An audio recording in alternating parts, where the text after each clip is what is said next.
Bueno, es un gusto estar aquí con Ricardo Bartís. En realidad la idea es conversar sobre arte, pero también sobre el modo en que alguien, al hacer una interpretación de la obra para hacer una obra de teatro, está leyendo de determinada manera arte. Y cómo la dinámica de esa interpretación fue creando un tipo de lectura, digamos así, de la obra, una visión sobre arte que me pareció extraordinaria y me pareció que estaría buenísimo poder conversar con Ricardo sobre el modo en que eso fue surgiendo, ¿no? Y quizá podemos empezar por el título que ellos le dieron a la obra, que es un momento del texto de arte muy bien pensado, el pecado que no se puede nombrar, ¿no? Entonces podemos empezar por ahí o por donde vos quieras, Ricardo. Sí, eran unos años donde había sido tomado dentro del Sportivo Teatral como material de trabajo, no sus obras de teatro, que son, a mi entender, bastante menos interesantes que sus novelas, pero se había tomado las novelas y los cuentos, muchos de los cuentos sobre África, y entonces estábamos trabajando mucho sobre eso, y había despertado una pasión así un poco irrefrenable y disparatada, que llevó a decir, che, ¿qué pasa si nos metemos con las novelas principales, que eran Los Siete Locos y Los Lanzallamas? La tentación era cómo llevar al teatro eso que nos resultaba tan atractivo en la literatura, esos procedimientos o ese lenguaje que no podíamos terminar de descifrar con claridad. Algunas cosas que yo recuerdo muy intensas era, por un lado, lo periodístico en el sentido de escenas cortas de gran contundencia que proponen vincularse con otras que van a suceder y que no ocurren. Eso ya nos fascinaba, nos parecía un procedimiento de gran teatralidad, quiero decir, como una especie de vendedor de peines que dice dentro de un rato voy a ofrecer otra cosa que nunca aparece, pero ya te vendió el peine. Después, la situación relacionada con una dilución de la noción del personaje, porque los personajes son nombrados como el astrólogo, el rufián melancólico, la coja, quiero decir, lugares que el campo imaginario se adueña de la noción más tradicional nominativa del personaje, no nombre, apellido, sino que parecían como territorios. El lenguaje, la situación del ritmo, de la melodía cortada, por ejemplo, la idea esa de los verbos, que el verbo verde verdea, el rojo rojea, quiero decir algo excedido, forzado, como una naturaleza hiperbólica del lenguaje que nos permitía lanzarnos con gran desmesura al campo expresivo, reconociendo por otro lado en esa literatura niveles de realidad muy concretos, la ciudad, el territorio urbano, lo nominativo, Temperley parecía como una palabra mágica, como un territorio que por un lado muy real y por otro lado muy mitológico. Y después el discurso del astrólogo. Claro. Lo que vos llamás, digo si yo no me equivoco, la novela del astrólogo, en tu forma de mirar. Quiero decir, ese discurso fascinante, absolutamente relacionado con la idea paranoica de la política, de capturar la idea del complot, la idea loca del Estado llevado al paroxismo. Porque una cosa muy interesante que hemos hablado muchas veces con Ricardo también, en el sentido, si uno piensa Los Siete Locos como en principio dos novelas que funcionan casi paralelamente, que son la novela de Erdoğan, este hombre que ha cometido un desfalco y que tiene esa historia con esa mujer, y luego el astrólogo que arma esa banda con aspiraciones extraordinarias, lo que conecta una novela con la otra es el dinero, ¿no es cierto? Porque, en definitiva, Erdoğan va hacia ahí a ver si le pueden resolver ese problema de la deuda, ¿no?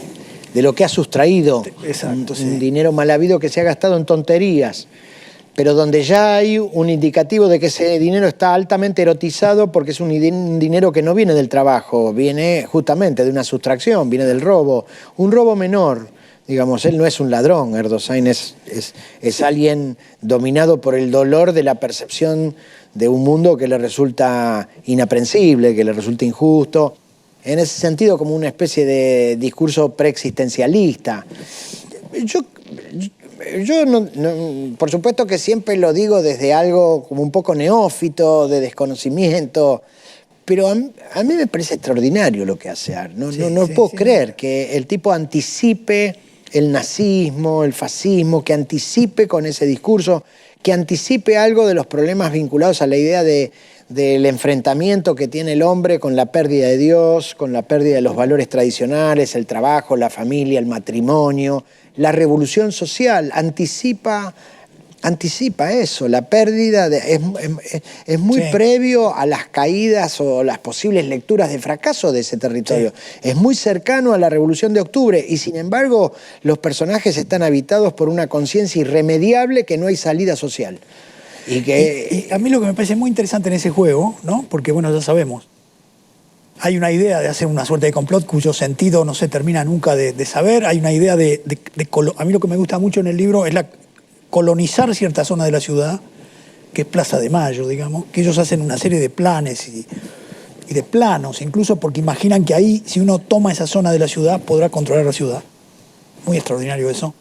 Pero, y al mismo tiempo, Erdogan, que está como perdido en medio de estos sujetos que tienen un discurso absolutamente torrencial y maravilloso, ¿no? Sí. Sin embargo, Erdogan nunca es escéptico, ¿no? Eso es lo que me parece muy extraordinario. O sea, hay como una idea de que no hay ningún valor, de que todo está puesto en cuestión, y me parece que lo que le da a Erdogan esa fuerza es que él está siempre esperanzado en la resolución, ¿no? También es cierto que él está atravesado por el dolor de la pérdida de Elsa. También, claro. Y que entonces ese lugar se convierte, como todo hombre que está enamorado y rechazado, en la búsqueda de algún elemento sustituto que permita restañar un poco las heridas. Quiero decir que él un poco ese lugar lo adopta. Por lo menos esa era nuestra versión de Erdogan. Quiero decir, alguien que de alguna manera estaba atontado por la pérdida del amor y por ciertas circunstancias que no puede controlar, en el sentido de alguien vinculado de una manera muy intensa a un pasado perdido, que nos parecía un núcleo argentino, que nos parecía también como si fuera una referencia que superaba lo coyuntural y refería como a esos núcleos mitológicos.